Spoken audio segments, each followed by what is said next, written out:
You have received marks for your assignment number 1, algorithm. Yes. Now, when I checked your assignments, many of you have done similar kind of mistakes. Okay.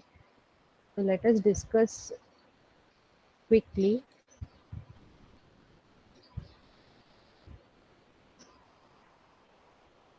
Mm, just a second. Yeah. Many students have given me this algorithm as answer. So if this is your answer, then can anyone tell me which mistakes? First of all, repeat steps 3 and 4. Where are your step numbers? I have written comments initially, but then when 50% of the class is giving me same answer, then I stopped commenting also. There are no step numbers at all. When you say repeat step number 3 and 4, even if I assume your first step is step number 1, your third step itself is repeat step 3 and 4. So those who have given me this answer, sorry, no marks for this. There were some students who have given step numbers also for this algorithm, but then if you see your set square wala statement, what is the mistake? Can anyone tell me?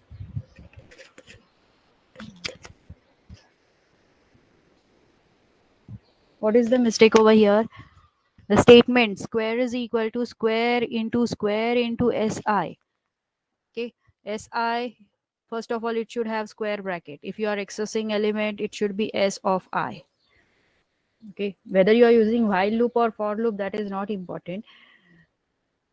Logic should be right. What is this? Square into s of I. Now suppose initially my I value is 1. Okay, so for first iteration, what will be printed on the screen? Print square. So what will be printed on the screen? My array was, I think, 10, 20, 30, 40, 50. So what will be printed on the screen by using this formula?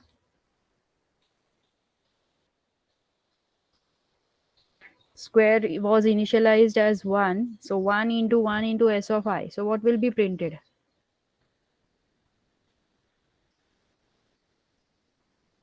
10. Second iteration,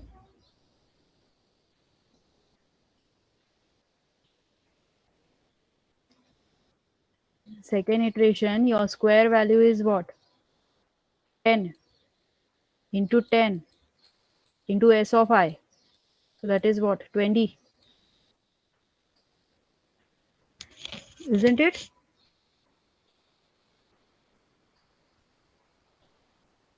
So what will it print? 2000, right?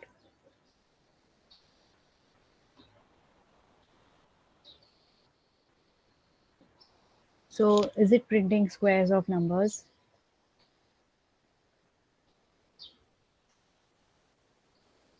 So this is the main mistake in this particular program. Okay. Also, if you say repeat step 3 and 4, the print square goes out of the while loop. Many students have put that print square out of the while loop. So what will happen? Square will be printed only once. That is only last element's square will be printed, which is not asked. They are asking you to print square of each and every element. So print statement should be within your while loop. Okay, or within your for loop, whatever loop you are using. And if you ask me, there is no need of any variable square also at all. Okay, no need of square at all. Simply uh, let me paste the program. Yeah, this was the program by someone. Can you tell me what is the mistake in this program? Now see, algorithms usually we are writing general. Okay, I have given you array just for making use of it for dry run. Even if you are writing I less than or equal to 5, I am giving you marks, but we should write upper bound and all. Okay, now here the main mistake is this print statement should be within the loop. All right, and simply there is no need of square also at all. You can simply say print s of I into s of I. That much is also enough.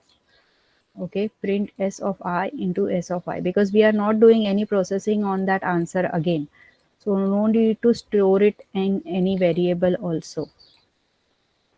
So repeat step 3 and 4 while I less than or equal to upper bound. Print s of I into s of I is equal to I plus 1. And step 5 is exit. Clear? Then also I have given you marks because it is first attempt of all of us. Next time, please take care. Okay. So now let's go ahead with the topic of complexity of algorithms. So complexity, what I mean by complexity is the time and space requirement of an algorithm. Whenever you are writing an algorithm and saving it on the computer, it requires some memory. Also, when you are running the algorithm or running the program, say, that time it requires some time. Okay. So out of two factors of time and space, the time requirement of an algorithm is considered as an important factor to find the complexity. So time complexity mainly depends on the input size n. Okay, and for calculating the time complexity of an algorithm, what we do is we count the number of times the key operation is executed. Now every algorithm you write, you will have some while loop, for loop, if loop, and so on. So whenever we are executing that, how many times we are doing it, so that we are going to count. Now, complexities are of three types: worst case complexity, best case complexity, and average case complexity. So, what I mean by worst case complexity, when your key operation is executed maximum number of times, that is called as worst case complexity. Maximum time कितना लगेगा program को run होने के लिए. For example, here this is an array, and suppose if I want to search an element 25, how many comparisons you will make? How many comparisons you will make?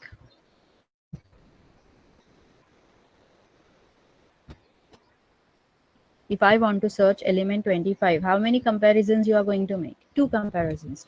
If I am searching an element 61, then I'm using linear search algorithm. Okay. If you are using, I'm using linear search algorithm. Again, I'm repeating. So if I want to search 61, how many comparisons you will make?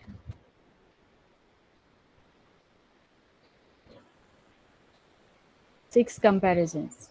Okay. If I'm using searching 92, then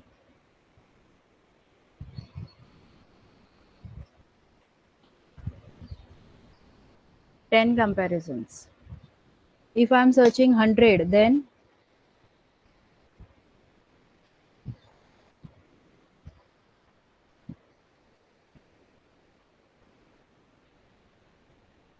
10 comparisons. Okay. So if I'm searching 21, then 1. So if the element is present at first position, you are running that, executing that if part. Comparison is done. Minimum number of times, only once.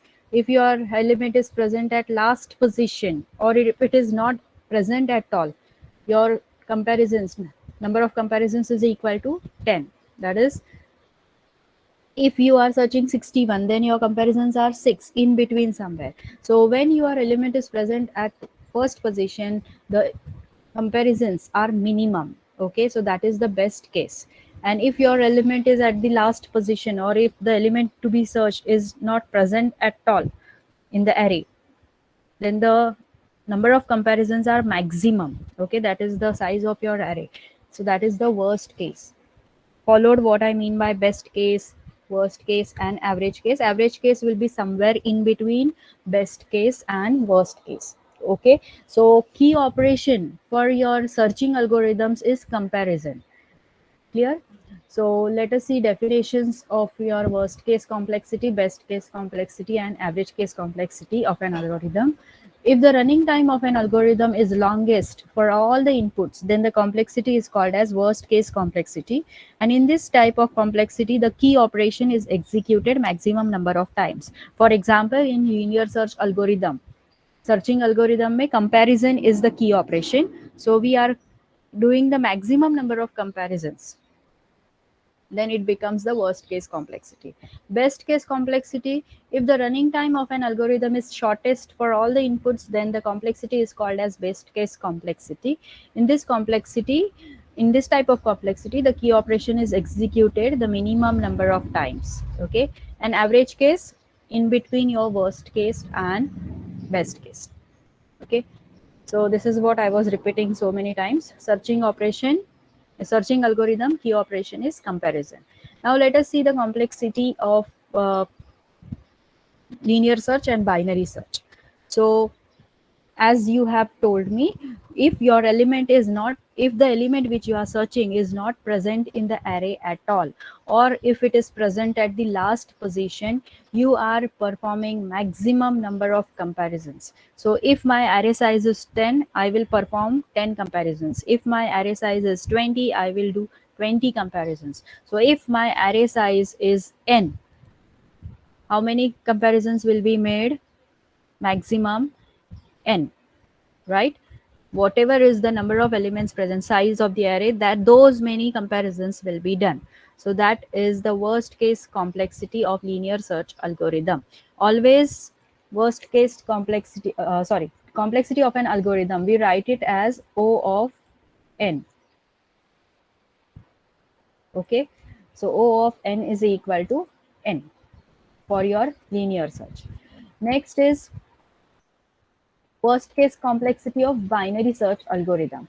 Now, if you remember binary search algorithm, in binary search algorithm, first iteration के बाद, you are first iteration में आप क्या करते हो? You are finding start, you are finding n, and you are calculating middle, right? After that, what you are doing? After that, what you are doing in binary search? You are comparing the element which you are searching with the element at the midpoint, right? And then you decide whether to move on the left hand side or right hand side, isn't it? So you will, after that, you are going to concentrate only on the half part, isn't it? Either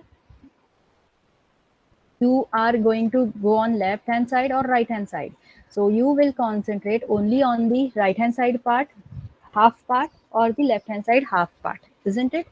Then again you are finding midpoint of that half part, and again you decide upon whether to move on left hand side or right hand side. So what is happening?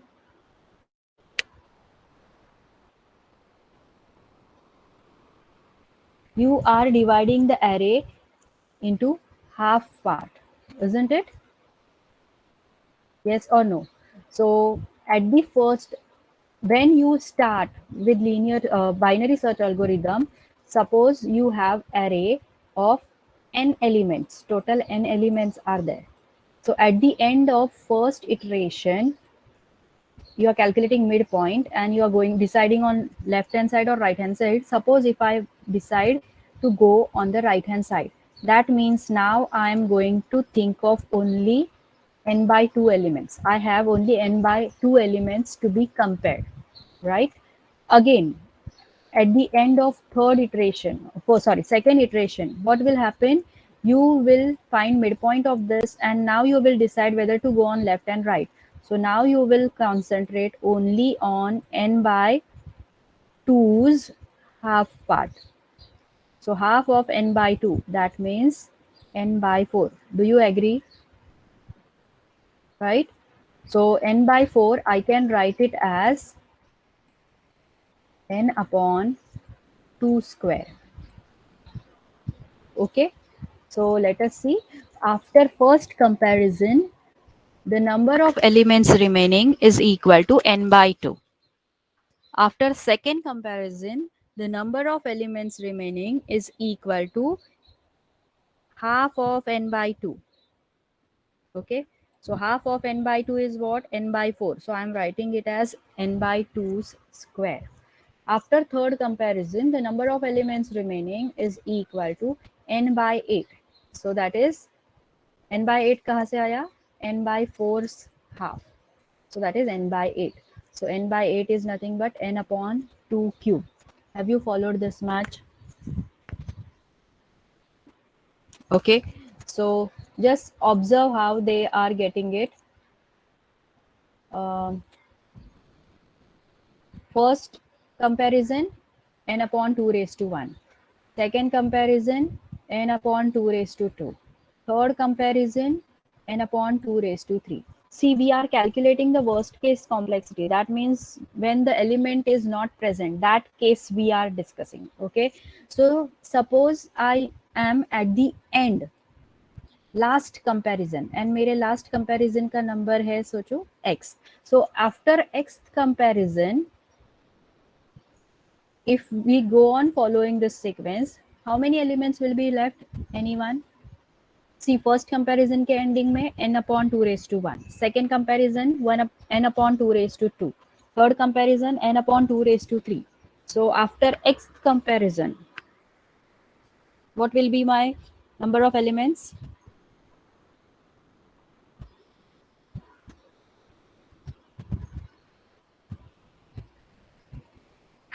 How many elements will be left?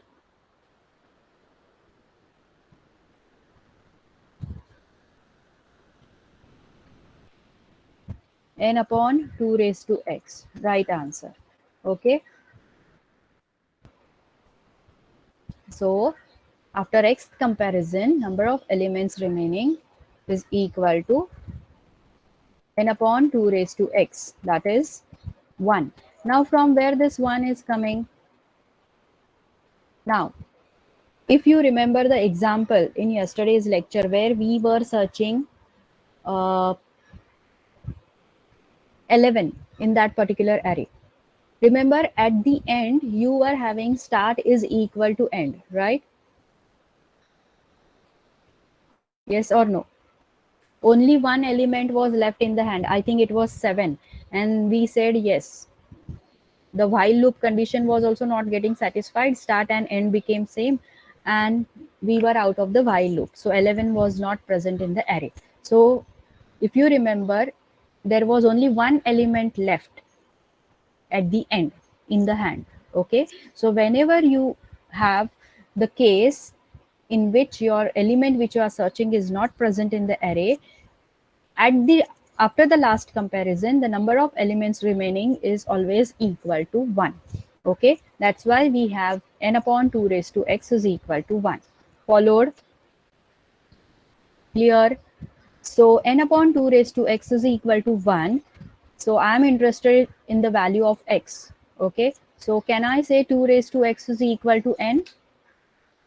If n upon 2 raised to x is equal to 1, that means 2 raised to x is equal to n. So what will be value of x? Value of x will be log to the base 2 of n.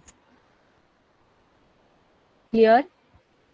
Log to the base 2 of n. So that becomes the complexity of binary search algorithm.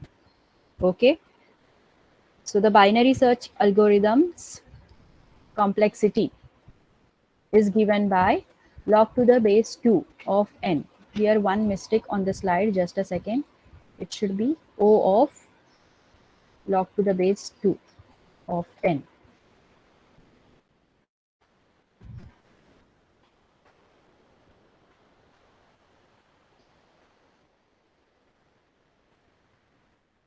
Okay.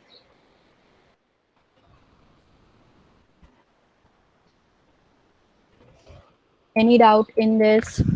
How we are getting log to the base 2?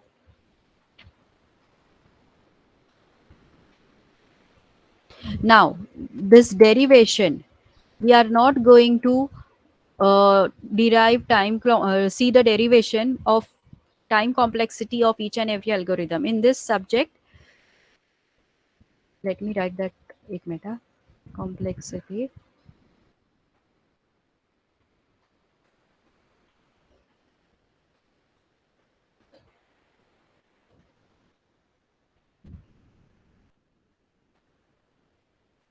Yeah.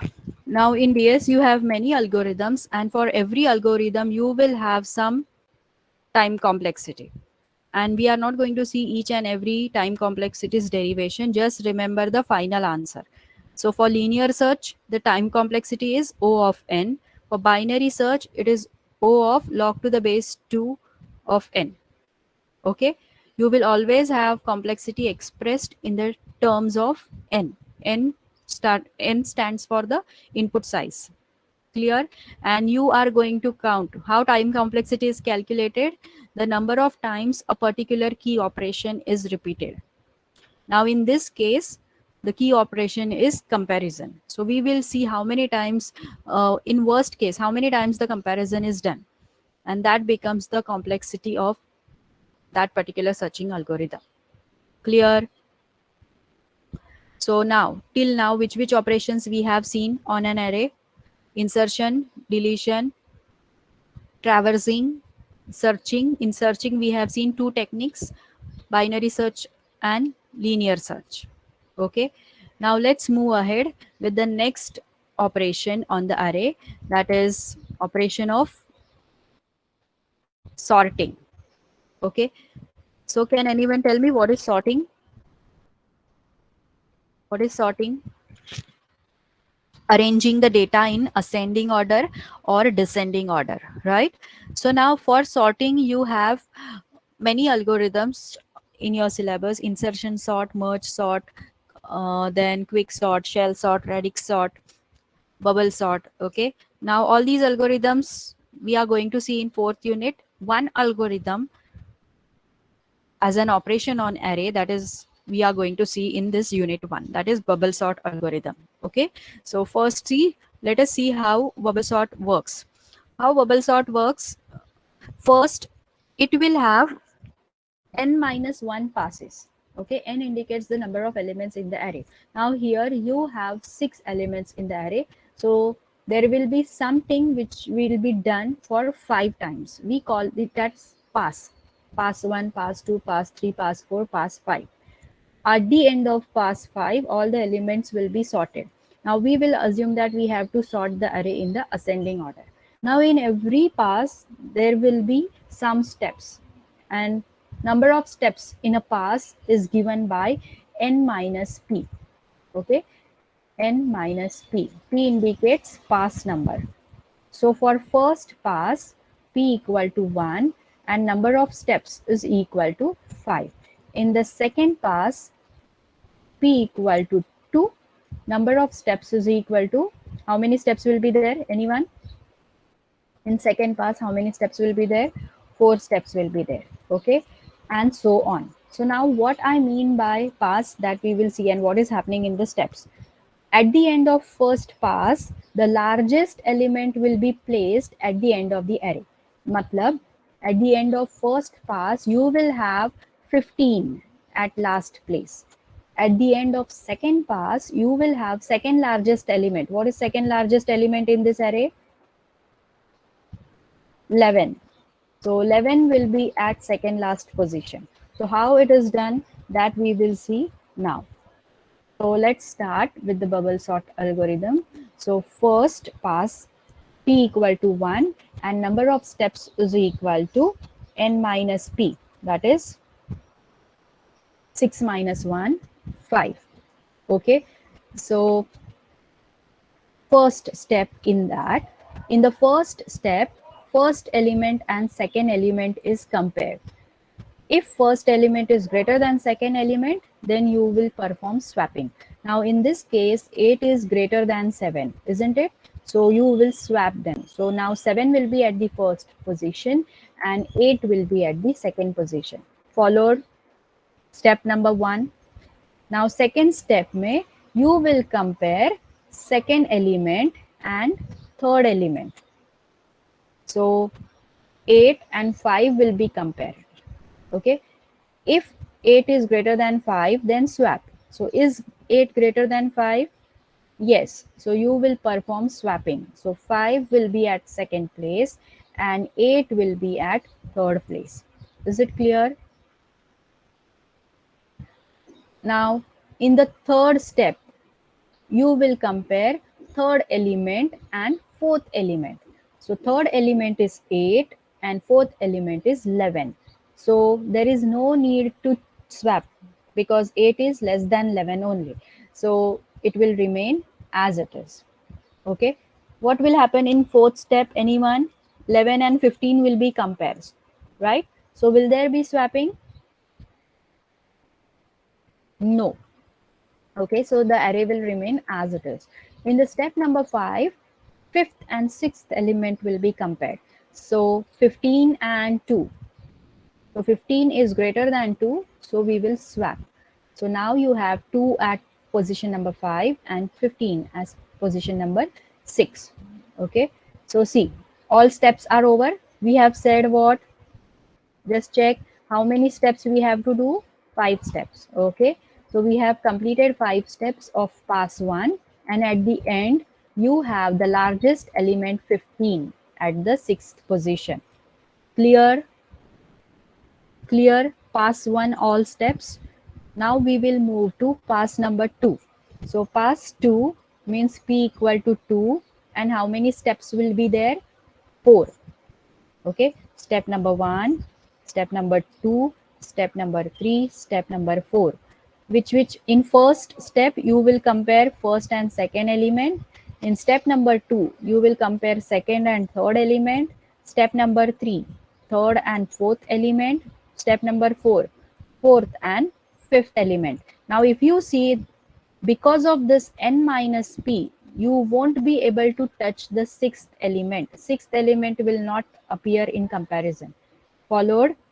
Because already 15 is the largest element and now its position is fixed. Because of this n minus p concept, the sixth element will not be disturbed at all now. So now first and second element. What is first and second element? 7 and 5. Will there be swapping? Swapping hoga kya? Yes, swapping will be there. So now my first element is 5 and second element is 7. Now second iteration, second step, second and third element. Now see this new array. What is my second element? 7. And my third element is 8. Will there be swapping? No. Now third step. Third element is 8 and fourth element is 11. Will there be swapping? No. Now fourth step. Fourth element is 11 and fifth element is 2. Will there be swapping? Yes. So here I will have 2. Here I will have 11. So now all steps are done. So at the end of second pass, your array will be 5, 7, 8, 2, 11, 15. So my second largest element is placed at the second last position, right?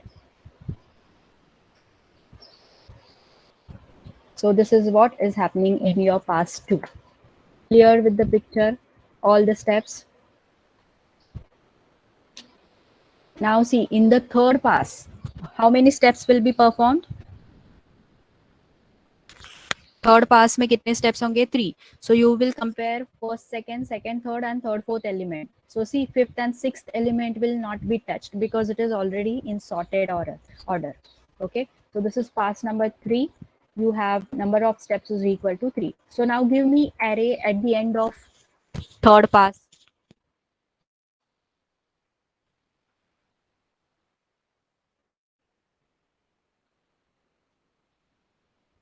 How the elements will appear? At least first 4 elements you give me, because fifth and sixth are fixed.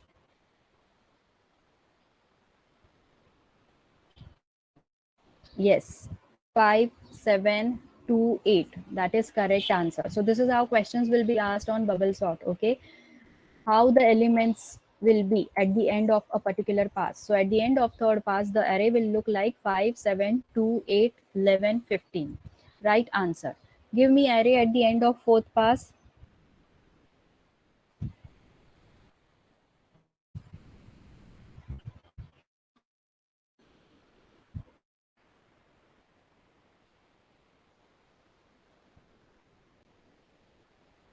Right answer. 5, 2, 7. Correct. Okay. This is the array at the end of fourth pass. Fifth pass में कितने steps होंगे? How many steps will be there in the fifth pass?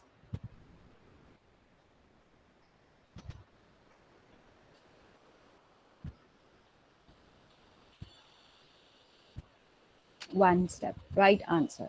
And what will be the array? 2 and 5 will be interchanged. And now if you see, the array is totally sorted. Okay, clear?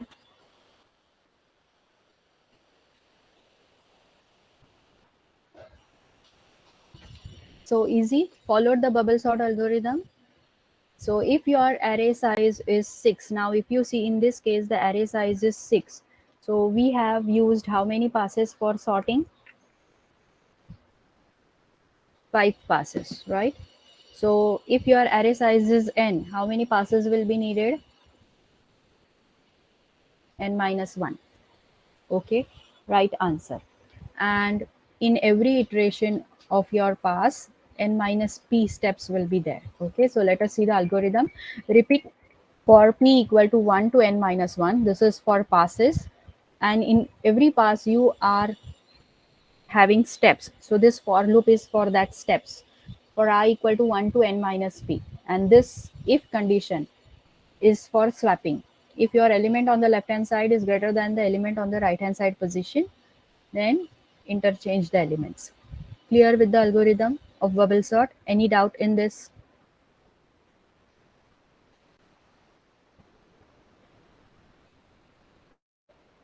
Okay, so now let's go ahead with the next topic, that is next operation. Okay, so then, yeah, before that, the complexity, always complexity will be there. Complexity of bubble sort algorithm is O of n square. Please remember that. Okay, why two end loops? This first end loop is for this first for, this second end loop is for this second for, and this is its end if. Okay,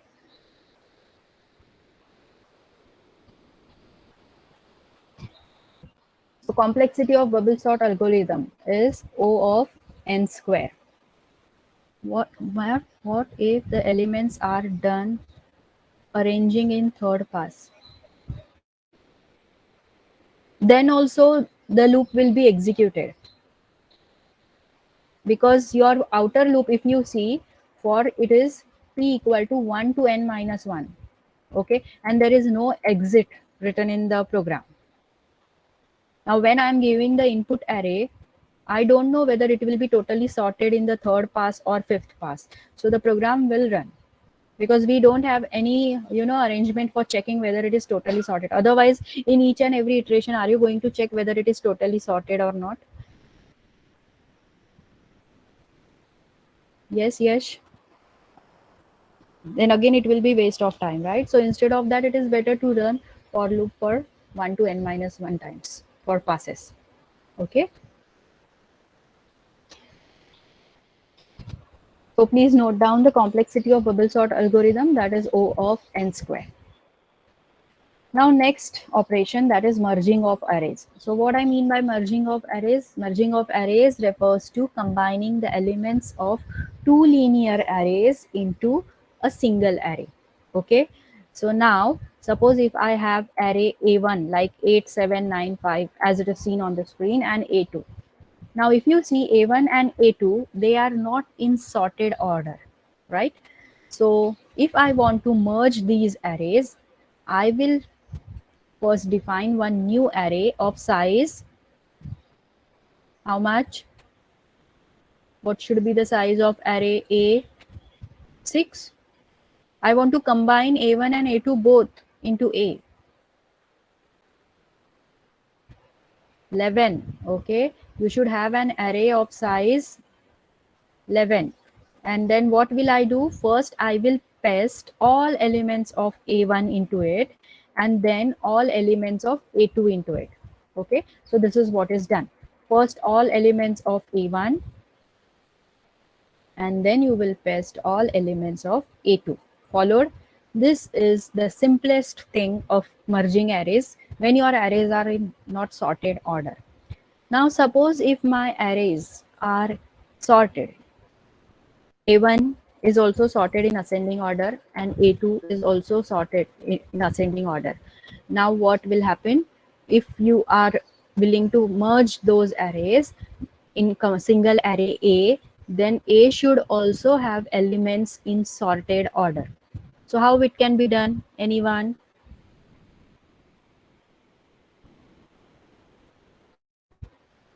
What will you do then? The condition is A should be also in sorted order. So what will you do? The simple thing is, first you paste all elements of A1, then you paste all elements of A2, and then sort using bubble sort. Yes, Shreyas, good, very good. So that is the first solution. First do the merging A1 after that A2's element, and then use bubble sort. And if you know any other algorithms, at the end of this semester you will be knowing many sorting algorithms. Use any of the sorting algorithm and sort that array A in ascending or descending, whichever they want. That is the first possible solution. The second possible solution is, which we will discuss now, you will compare the element and then you will allow them to be pasted in array A. I know array A will be of size 11. Okay, but while pasting the elements, copying the elements only, you will compare. Now first element of 10 and A1 and A2, 10 and 11, which is smaller? Which is smaller? 10. So I will copy 10 at the first position. Okay, now my counter will move to the next element. Now 12 and 11, which element will be copied? 11. So now I will copy 11 over here. Okay, now I will move ahead. 12 or 18? 12. Okay, so now I will write 12 over here. Next, 15 or 18? 15.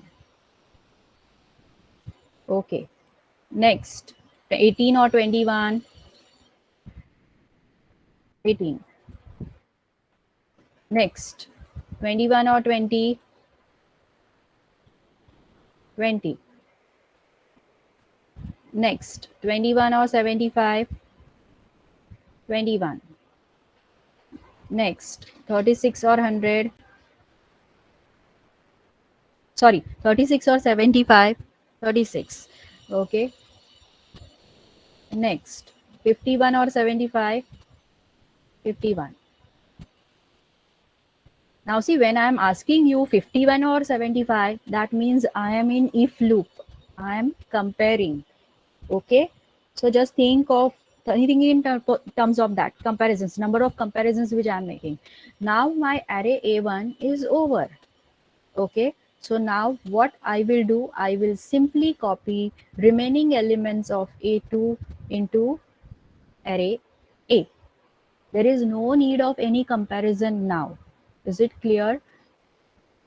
Once any one of the arrays elements are over, the second array के जितने भी elements बचे हैं, you are just going to copy. There is no need of any comparison because that array is already in sorted order.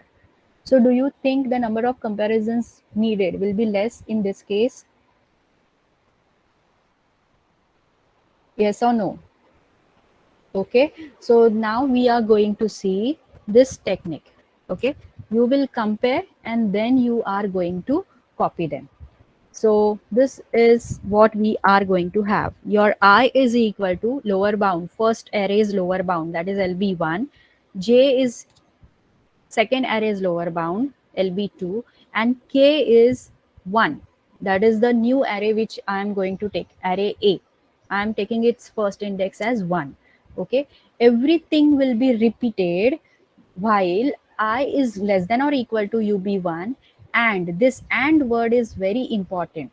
Why? Because see, whenever you are taking and any one condition fails, you will be out of the while because and was one like product. Any one condition becomes false. That means either i's value becomes greater than upper bound of first array, or j's values becomes greater than upper bound of second array. This loop will be broken and will be out of that while loop. When your I value becomes greater than UB1, that is what first array got over, or if J's value is becoming greater than GB, that means what? Your second array is over. So simply copy what is the next operation? Copy the remaining element of the other array. Is it clear why that and is important? See, when I use the word and, that means both the conditions should be satisfied. What is the meaning of and? Both the conditions should be satisfied. Then only this loop will be executed. Right? Riya, yes or no? And is like product, isn't it? So when first condition is true means one, okay, and second condition is true, then only you will have this loop executing, because you know T and P, then only you will get the result true, and this loop will be executed. Any one of the condition becomes false, while will be broken and will be outside the while loop. To know the logical for and right? Or if you don't remember, just remember whenever you are using the word and, both these conditions should be satisfied. Your I should be less than or equal to upper bound of first array, and J should be less than or equal to upper bound of second array. In any of the condition, if it is getting failed, then you will out the while loop. In short, if your any one of the arrays is getting over, go for the next step. Clear? Yeah. Yes. So now there are only 4 minutes left. Execution of this will take time. So we will see in the next lecture. Is it fine?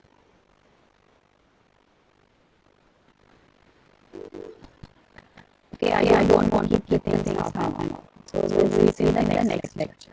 Thank you. You can leave.